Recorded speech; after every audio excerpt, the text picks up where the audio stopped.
I'm saving my wife. O voi salva pe soția mea. Now just don't get mad. Nu te mânia. Just think. Gândește-te.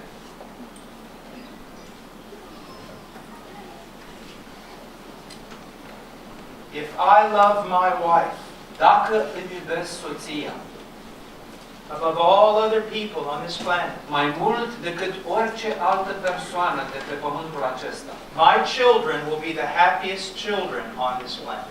copiii mei vor fi cei mai fericiți copii de pe pământ. When they see their daddy love their mom, Când se uită la tăticul lor și îl văd iubind-o pe mămica lor, they're going to know that their house is secure.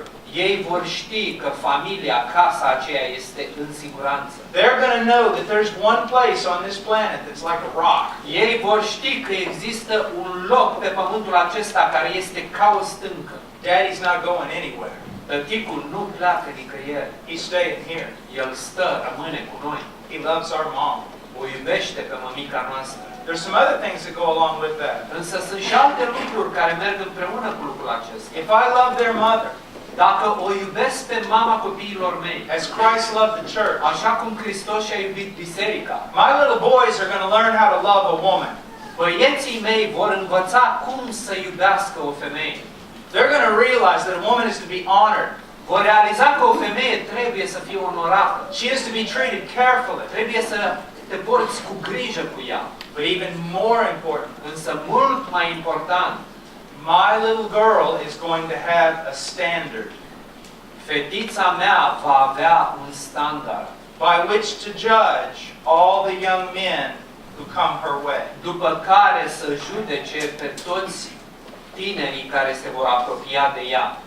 Some 21-year-old boy who doesn't have anything between both his ears, Un tânăr de 21 de ani care parcă nu are nimic între cele două urechi ale sale, will come to my daughter one day and say, I love you. va veni la fiica mea într-o zi și îi va spune, te iubesc. She'll look at him. Și ea se va uita la el She said, you know nothing about love. și îi va spune, nu știi nimic cu privire la dragoste. I know what it's like when a man loves a woman. Pentru că eu știu cum arată acea dragoste când un bărbat iubește o femeie. I've seen my father love my mother. L-am văzut pe tatăl meu iubind-o pe mama mea. And if you want to love me, Și dacă tu spui sau vrei să mă iubești pe mine, you're going to have to pass through 6 years of discipleship with my dad. va trebui să treci prin 6 ani de ucenicie cu tatăl meu. You see that? Vedeți lucrul acesta? Listen to me. Ascultați-mă. A little girl is not going to rise above her dad. O fetiță nu se va ridica niciodată deasupra tatălui ei. If her dad does not love her mom, Dacă tatăl nu o iubește pe soția lui, pe mama fetiței, she's going to think that's just the way it is. fetița aceea se va gândi că așa stau lucrurile. That's how men are. Așa sunt toți bărbații. And she's going to let men treat her rudely Și îi va lăsa pe alți bărbați să o trateze pe ea greșit. and treat her like she's not the precious child of God that she is. Ca și cum nu ar fi copila prețioasă a lui Dumnezeu care este. You want that to happen to your daughter? Vrei să ți se întâmple lucrul acesta cu fiica ta? Well, if you don't, then you better love her mom. Dacă nu, atunci iubește-o pe mama ei. Now, ladies, I've been beating on your husband pretty regularly. Acum, surorilor, am tot dat în bărbați până acum, în mod regulat. You've been smiling. Și voi ați tot zâmbit. Well, now it's your turn. Acum e rândul vostru. Now, men, Bărbaților, when I say this, women usually get really mad. când spun lucrul pe care îl voi spune, femeile de obicei încep să se mânie. So if you see your wife get out of her seat and run toward me, Deci dacă o vei vedea pe soția ta că se ridică de la locul în care stă acum și fuge, aleargă către mine, please grab her before she gets here. prinde-o înainte să ajungă aici. Now, ladies, listen to me. Surorilor, vă rog să mă ascultați. Have you ever heard the statement that there's no love like a mother's love? Ați auzit vreodată afirmația care spune că nu există nicio dragoste ca dragostea unei mame? It's not true. Afirmația aceea nu este adevărată.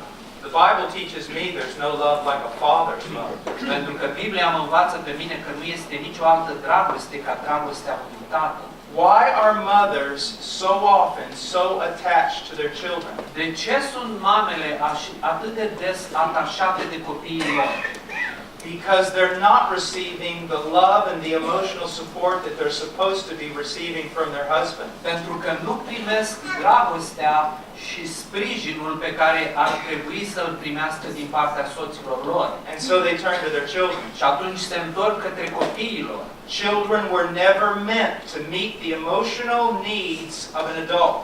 Copiii nu ar fi trebuit ca niciodată să ajungă să împlinească nevoile emoționale ale unui adult. And this is especially true when a woman has a son. Și în mod deosebit când o femeie are un fiu.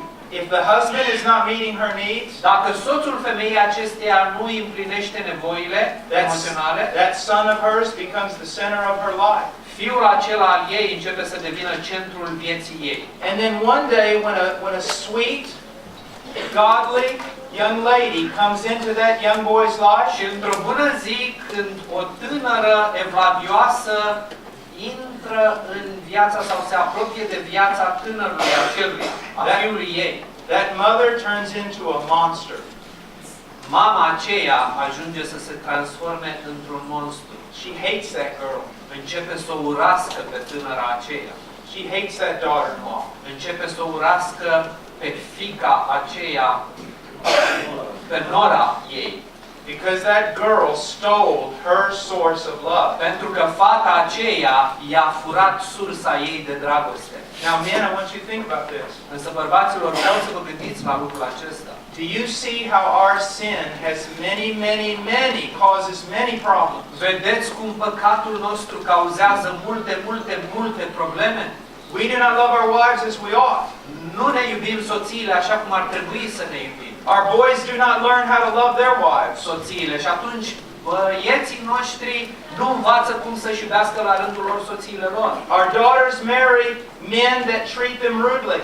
Și fiicele noastre se căsătoresc cu oameni, cu bărbați care le tratează cu multă duritate. And we create a war between mother and daughter-in-law. Și creăm un război între mamă și noră. We must be obedient. Trebuie să fim ascultători. Our sins have terrible consequences. Pentru că păcatele noastre au consecințe teribile. Now, I want us to look again at verse 26. Vreau să ne uităm din nou la versetul 26. Christ sanctifies the church by cleansing her by the washing of the water with the word.